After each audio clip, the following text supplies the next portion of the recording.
Hi and welcome. My name's Rob Scott from UC Today, bringing you the latest news and views from the unified communications and collaboration industry. So today's talk is centered on bridging virtual and physical teams. And to help explore this topic, I'm joined by three experts from the world of video conferencing and collaboration. So thank you for joining me. To start with, how about we do a round of introductions. Bobby, would you like to go first? Sure. I'm Bobby Beckman. I'm the Chief Technology Officer at Lifesize. Video conferencing collaboration is what we've been doing for a long time. Great. Thanks, Bobby, and welcome. Michael? Hi, my name is Michael Green. I'm the Managing Director of DNA Media. We're a collaboration and IT and communications expert based in the UK, but we have global coverage with customers stretching across the globe. Great. Thanks, Michael. Good to see you. And David? Hi, I'm David Maldow. I'm the founder of Let's Do Video, and I've been covering as an analyst and consultant business video for way too long.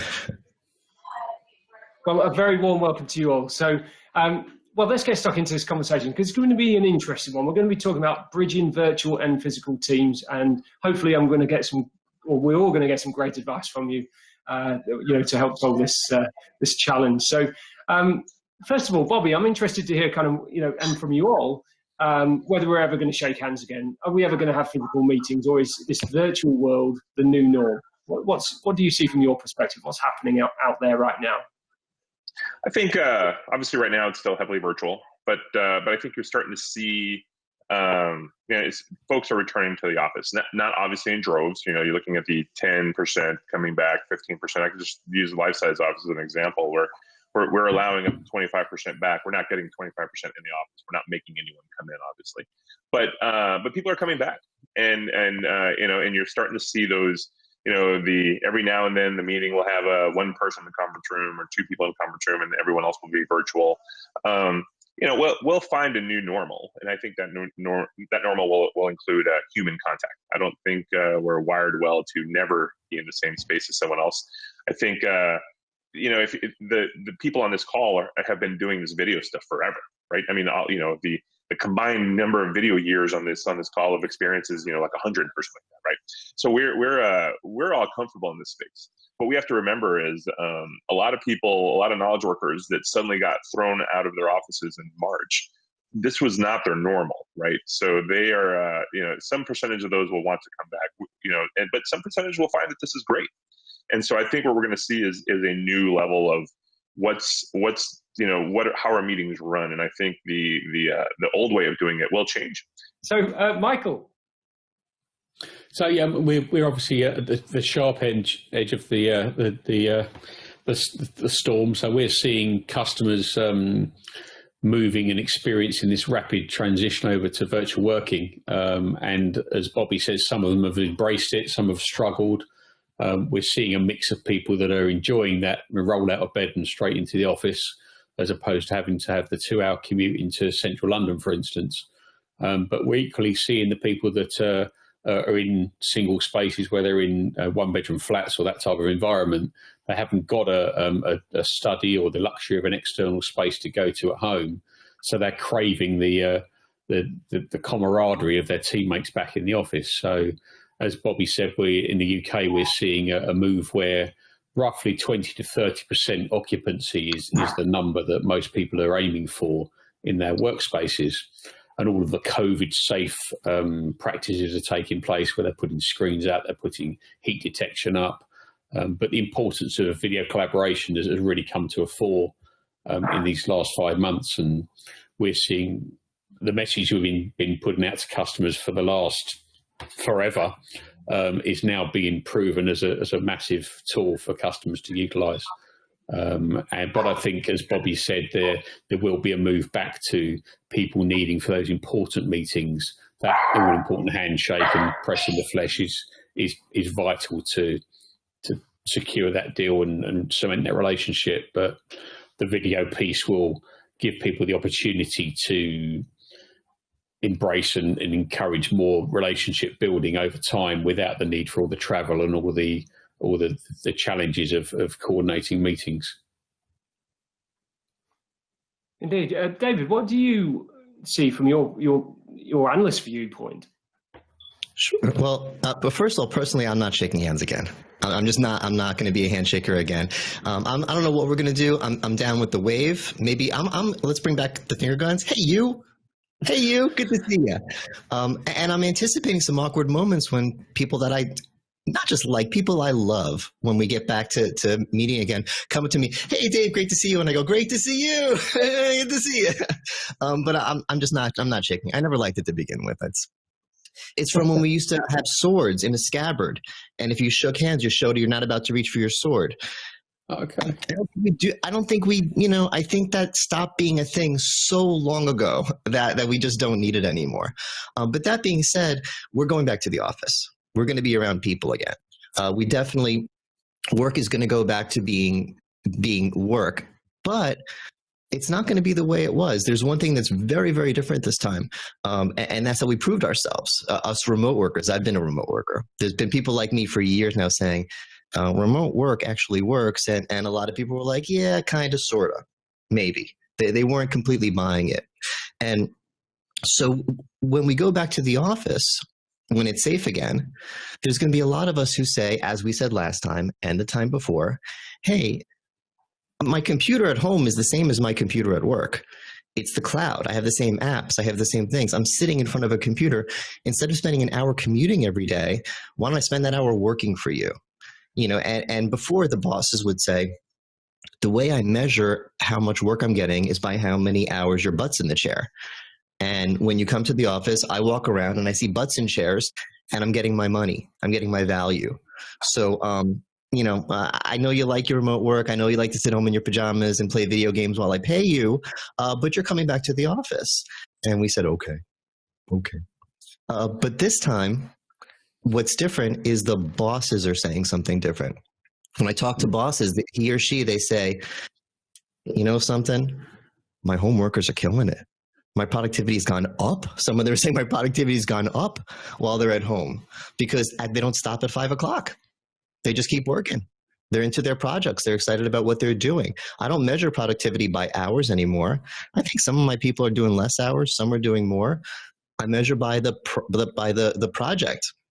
And as workers, we're saying, I didn't like measuring my productivity by saying I did 40 hours this week. I like saying I crushed this project with my team. We're winners. That's a much better way to work. And it's going to be this sort of blend of working at home and working at the office. There's some people that are even farther extreme than me saying, knock down all the office buildings while working at home. No, we need to be with our teams. We need to collaborate. We need to sit in a room with people, but not 5 days a week, maybe 2 or 3 days a week. And to wrap it up, the beautiful part of this is when I say I'm not shaking hands again, I'm not sitting in a room with 6 people in a 6-person room. I see facilities managers' hairs going on fire saying, wait a minute, because what I'm saying is these 3 people huddle spaces, those are now 1-person video phone booths. The 10-person meeting room is now a 3-person meeting room. And the 20-person boardroom is now a 6-person workroom. And facilities people say, oh, I'm going to have to build 1,000 more conference rooms. And I say, well, hold on a second. You're only going to have 1/3 of the people in at any given time. So it kind of balances. It's almost, we caught a break here. So we'll have, everyone's going to want to spread out, and we'll have less people in the office at a time. The only thing I haven't figured out is elevators. Someone has to help me with elevators. But otherwise, I think it's going to work as a blend, less commuting, more getting work done. And that will be the new norm. So attitudes are changing. Work is changing. Bobby, from what challenges lie ahead for organizations transforming to this new world, this new way of working? I think there's a bunch of them. I think the main one, so it kind of starts at the first level is, running meetings, right? Collaborating. What does that really mean? So yes, sometimes you want to be in a room, but really you're right. You don't need to be in a room 5 days a week, or you don't need to be in the office 5 days a week. So in that world, what happens when you want to have a meeting? So live meetings and virtual meetings are different. They have very different kind of ways that they operate. So in a live meeting, you show up maybe a minute or 2 early, some chit chat, or it's kind of getting along. We've seen on our data that most people are late to virtual meetings. Right? People show up around 5 minutes. Virtual meetings show up about 5 minutes after they're supposed to start. That's when the spike in joining happens. virtual meetings are often single modal, right? People, I screen share. We've been screen sharing for 20 years. We haven't really improved that. When I'm in a conference room, I'm using my whiteboard. I may be projecting a spreadsheet. I'm multimodal, and I'm switching at will. When I am doing things virtually, I kind of have to choose my modal, and switching is hard. If for example, right now it's like, hey, let's share a spreadsheet. I have to go to Google Docs, create a spreadsheet. I have to send everyone a link. Everyone has to click on that link. Think of that. That's painful. So I think what we need to find is how do we kind of bridge the virtual and physical meetings and make them work? And I think, we'll talk a little bit more about what we're looking at doing, but I think that's going to be the problem. I think just how we work is going to change, because when you're all virtual, that's what we're doing. We kind of all jumped in and we assume that we just virtualize. We all get on a video call and someone shares their screen or PowerPoint. And that's kind of what we're doing. When you're together, you're collaborating, and kind of David mentioned, like, you have to get in a room together to collaborate. Probably, but you won't always be able to. So we need to solve that problem. How do I truly feel like I bring that room with me? How is that meeting room going to be truly like physical and virtual? So I think people will have to, the technology side of this is going to be, the tools aren't there yet. We're going to have to figure out how do we build the experiences so that people can actually do these kind of meetings so that the room goes with them. How do you take the whiteboard and move it out there? I know what we're talking a little bit about us acquiring Captivo, but that's really kind of where it starts. And I think we have a long way to go in what we want to do in that vision, but companies are going to have to help with that. And it all starts with bandwidth. Make sure you have enough bandwidth. And surprisingly, you would think in 2020 that would not be a conversation path, but it is. When you have a lot of video calls going on at once, right now, I think there are 3 video calls going on in my house, which isn't something that would normally happen with kids at school and people working. So I think you're going to see that bandwidth, equipment, having the right environment, getting what's it going to look like to collaborate? How do you do? Do people need sketch pads? Do people need how do people collaborate normally? Bringing that fully virtually and figuring out how to work together. So I think there's going to be some big changes. I think what we've seen is all right, we've all been ripped out of office. Now we're sitting there on these calls. And now when we eventually do want to collaborate, what are we going to do? And that's where it's going to be. And I think that's where you'll see the innovation that should show up. And I think that's coming, and it's going to hit us hard. And we'll have a very different conversation about this in 12 months. Yeah, thanks, Michael. What would you say? Because you're very close to the front line, aren't you, with the customer? Are your customers sharing similar challenges? Yeah, I mean, one of the big pushes we've seen is with the home working side of things. We moved away from people propping up in the kitchen on the breakfast bar with a laptop, or sitting in the lounge on the sofa with a laptop, and a massive drive towards a professional home working solution. So we're seeing a lot of people that are asking for higher grade webcams, very comfortable, lightweight, professional headsets, and even upgrading their hardware to get that better experience.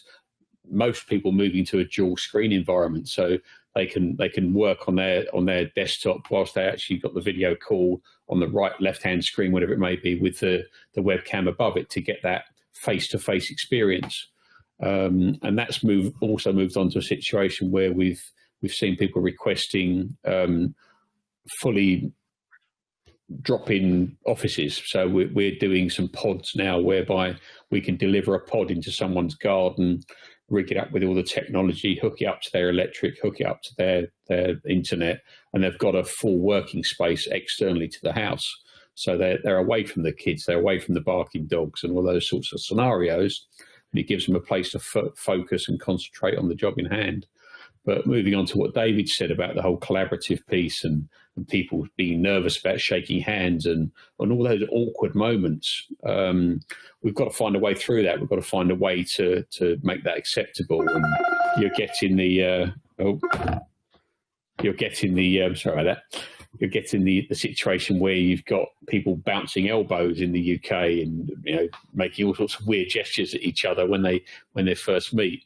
And I think we're going to which you're still touching. So how that differentiates from a handshake, Lord only knows. But I think the awkwardness is going to gradually go away. There'll be an etiquette that's established. The etiquette will probably change from country and district to district. But all the same, there'll be this acceptance of how we move forward. And having those professional home working solutions gives the optimum outbound broadcast for the people to maintain that professionalism that they have in the office. Absolutely. David, what are you seeing? Yeah, well, there's a few things the shifts we have to make. There's the lifestyle shift, there's the way we live and work shift, and then there's the technology side to accommodate the whole flexible working, remote working. Part of it is now we're more comfortable being on video. If we're going to work over video, we have to relax about it. It used to be when you're on video, you worry about it for weeks. I'm going to be on video. Even if it was a video meeting with the people you work with all the time, it was just video was a formal thing. And now it's just something we do all day. If you're in the middle of recording a webinar and your kitty cat jumps on your lap, it's fine. If your dog barks in the background, it's fine. Those used to be bad things. Now they're good things. We accept them. We're also figuring out our lifestyles. And this is something where there's not a right answer. The only wrong answer is people saying, do it this way. There are some people, I call them the shoe people. They say, I'm used to working 9 to 5. I need to be in a work mode. And I wake up, I shower, I get dressed, and I go to the front door and I put on my shoes. And then I walk into my home office and I work from 9 to 5. Okay, that would never work for me. But that is not the wrong way if it works for people. For me, the right way, I've been doing this so long, is I've just completely blended. When I'm recording this, then I'm doing a live stream with my team, then I'm going to play a little guitar, then I have to write an article today, then I'm going to take a walk with my wife. I might be living till midnight, but I'm not working and I'm living. And for some people, oh my God, that would destroy their careers. It wouldn't work for them. But we need to figure it out. We also need to figure out how to relate with our teams. That there's no more water cooler. So we need a virtual water cooler. So sometimes you have video meetings just to be social. But if you do it too much, it drives your team crazy. They have work to do. Some teams open up every business meeting with, let's do 5 minutes of social, and then we'll jump in. For some teams, it's just what they need. For other teams, it's like, do we have to do this? It's just not us. We're figuring it all out. And on the technology side, we're finding cool new ways to use video. You guys are, you hinted at some. I think we're going to talk more about some new power features and things that Lifesize will be able to do. But my understanding is the reason we're doing it is if we're in these video meetings, the video meetings need to do more. I've been doing some things with third-party software, just and maybe a little advanced, just to sort of change the way I meet in videos. Really quick, I'll show you. When I used to show off my website, I would do the traditional, I'm in a little box. This is how I do a webinar. Here's my content. But the new way, you realize the content is just as important, or I'm just as important as the content, right? We say, that's the reason we do video. You can see my face. I'm so small.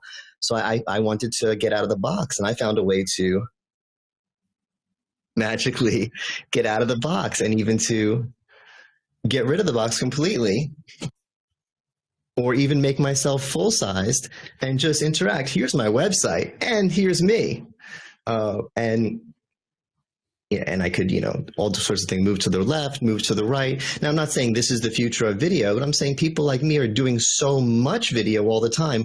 We're starting to try to think of things. And products like Lifesize, video used to be so hard. My job for the first 10 years of my career was advising companies on how to make the 3 o'clock call actually start at 3 o'clock, because video was hard. But video is so easy now. I haven't been working with the Lifesize engineers to integrate my stuff. It's just some third-party software, and it just works. It all just works. So on the technology side, we have to be just as creative and open to ideas and looking for new fun ways to do things as we are on the lifestyle side. Some of us are breaking away from the 9 to 5. Some of us are breaking away from being in a little box while we present. But the fun thing is it's all new and it's all different, and it all comes down to finding more ways to leverage video. So it's not just oops, we can't meet in person today. We'll get half the work done by meeting on video. It's not just as good a meeting in person. In many cases, it'll be better.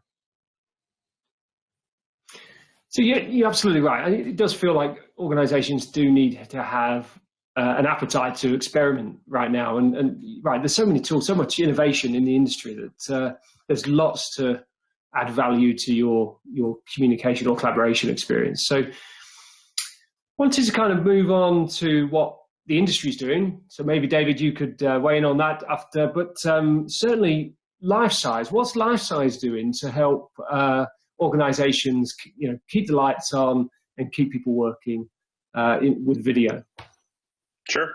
I think there's been a couple things. We touched on the huddle rooms, right? So how important those are, and how you don't want to stack a bunch of people in there. You want you're right, it's a video phone booth, and also you don't want to be touching everything in the room when you walk in, right? So adding Alexa to our conference room devices was something we did a couple of months ago, so that you can walk in and have a touchless experience in your meeting. You can book the room, you can call somebody just using your voice.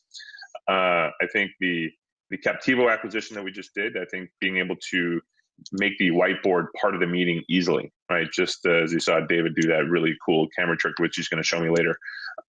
It's great for the whiteboard, right? If I have a whiteboard sitting over to the side of me here, and for me to have to turn the camera and do that to interact with it, I shouldn't have to. I just should walk up there and start using it, and it should just become part of the meeting. But if I don't have a whiteboard, I should find some other way to do that same sort of thing. So what you'll see is we've got the whiteboard and the digital whiteboard running inside of Lifesize today. But what you're going to see soon is bringing more of that. What do I do if I'm sitting at a desk and I just have a piece of paper? How do I use that as my whiteboard? Or how do I create more of an interaction with various media sources? I just want to bring those things into a meeting. I don't want to have to figure out how to get the one thing we want to get rid of is that word "next slide, please" in a group meeting. Don't you hate that? Like one person's presenting, the other person's talking, and you have to say "next slide, please," "next slide, please." We're getting that all has to go away. That's just not the way it usually works, right? Because you should be able to just work together, just like you do when you're sitting in a room. So I think so Lifesize today does have we have great solutions for every room. You have the big room, you have the little huddle room, awesome cameras. We've got Alexa on all of them, Captivo running great on all your whiteboards, and I think we've also got a lot of really cool things coming to make the remote meetings work great too. The changes we've made to our client to support very large meetings, moderation controls, all the things you need to run that all hands meeting with completely virtual is the stuff that we've been working on, and unfortunately we've been working on it for a while. And the most important thing I think that we've done is be able to handle an 800% increase in traffic in a period of 4 days. I think we accelerated our adoption rate of video by I think we were where we thought we would be in maybe 10 years, right? This happened in a week, and all of a sudden we're kind of sitting there, and we're still engineers at the end of the day, and we're sitting there watching all the graphs and looking at our servers and watching them kind of flex and just holding on, and the thing grew, and it handled an 800% increase. And I think that's it. In general, we were all pretty ready for this. We just didn't know it would happen this year. And so I think that's another thing Lifesize has done is built the back end to support this, right? We're able to do this globally. You can be anywhere in the world and hopefully have a very similar experience. Well, certainly hats off to the Lifesize team for coping with that amount of pressure across this recent period. I imagine that was immense, and a bit of a white knuckle ride, I can imagine. Michael, what do you see, from your perspective on, with working with the customers? What are you going to do to continue to help these customers, remain online and connected? Well, one of our biggest things that we pride ourselves on is listening to the customer and really taking the time out to find out what their medium and long-term goals are, just to make sure we can encompass as much of that in the solution that we put forward as possible. And that includes putting solutions in, as Bobby mentioned, interactive whiteboards, interactive LCDs, bringing that all into the meeting experience so people have got that declarative tool in place that they can replicate out the locations, deploying meeting room solutions like the Lifesize Icon series and other tools from other vendors, and just making sure that customers got all of the tools in place to make that easy to use, no thought required meeting experience take place. And the Alexa side of things, I think a lot of people have really embraced that and thought this is a great way of dealing with that. It's got a touch screen on. I'm not going to touch that. They're worried. People are genuinely worried about having to touch something that someone else has previously touched. We've even seen it in the office equipment side of the business, where we're deploying big, large photocopiers that are doing 70, 80 pages a minute, but people are having historically had to go up to it, punch in a code to retrieve their job. That's all done now from a smartphone, from their personal device. So they haven't then got to worry about touching a device that someone else has been potentially infecting with something nasty. And let's face it, we're faced with COVID-19 at the moment, but who knows what's next?